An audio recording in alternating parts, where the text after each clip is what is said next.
The Śūraṅgama Sutra, Volume 2, 88.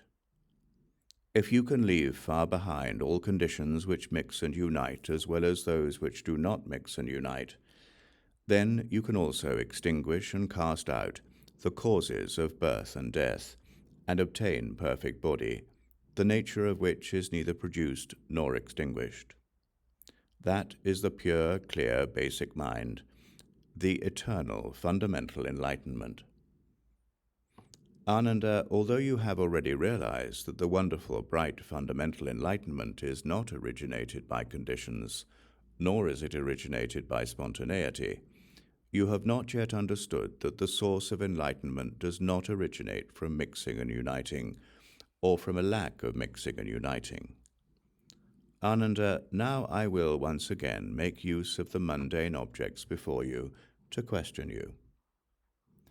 You now hold that false thoughts mix and unite with the causes and conditions of everything in the world, and you wonder if the body-heart one realizes might arise from mixing and uniting.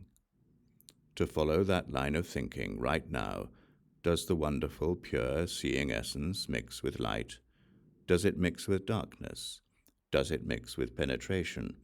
Or does it mix with obstructions?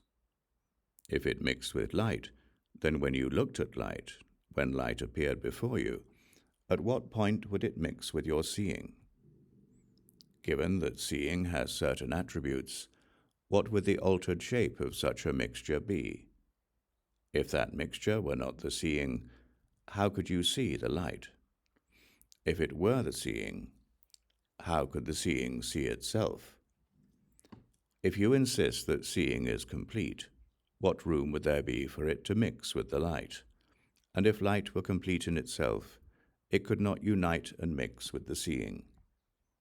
If seeing were different from light, then when mixed together, both its quality and the light would lose their identity. Since the mixture would result in the loss of the light and the quality of the seeing, the proposal that the seeing essence mixes with light doesn't hold. The same principle applies to its mixing with darkness, with penetration, or with all kinds of solid objects. Moreover, Ananda, as you are right now, once again, does the wonderful, pure, seeing essence unite with light? Does it unite with darkness? Does it unite with penetration? Or does it unite with solid objects? If united with light, then when darkness came and the attributes of light ceased to be, how could you see darkness, since the seeing would not be united with darkness? If you could see darkness, and yet at the same time there was no union with darkness, but rather a union with light, you should not be able to see light. Since you could not be seeing light, then why is it that when your seeing comes in contact with light, it recognizes light, not darkness? The same would be true of its union with darkness, with penetration, or with any kind of solid object. Ananda said to the Buddha, "Bhagavan, as I consider it, the source of this wonderful enlightenment does not mix or unite with any conditioned mundane objects, or with mental speculation. Is that the case?"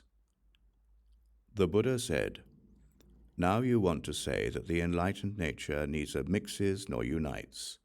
So now I ask you further, as to this wonderful seeing essence's neither mixing nor uniting, does it not mix with light? Does it not mix with darkness? Does it not mix with penetration? Does it not mix with solid objects? If it does not mix with light, then there should be a boundary between seeing and light. Examine it closely. At what point is there light? At what point is there seeing? Where are the boundaries of the seeing and the light? Ananda, if there were no seeing within the boundaries of light, then there would be no contact between them, and clearly one would not know what the attributes of light were.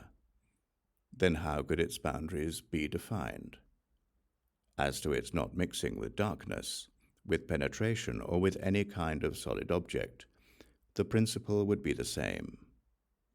Moreover, as to the wonderful seeing essences, neither mixing nor uniting. Does it not unite with light? Does it not unite with darkness? Does it not unite with penetration? Does it not unite with solid objects? If it did not unite with light, then the seeing and the light would be at odds with each other by their nature, as are the ear and the light, which do not come in contact. Since the seeing would not know what the attributes of light were, how could it determine clearly whether there is union? As to its not uniting with darkness, with penetration, or with any kind of solid object, the principle would be the same.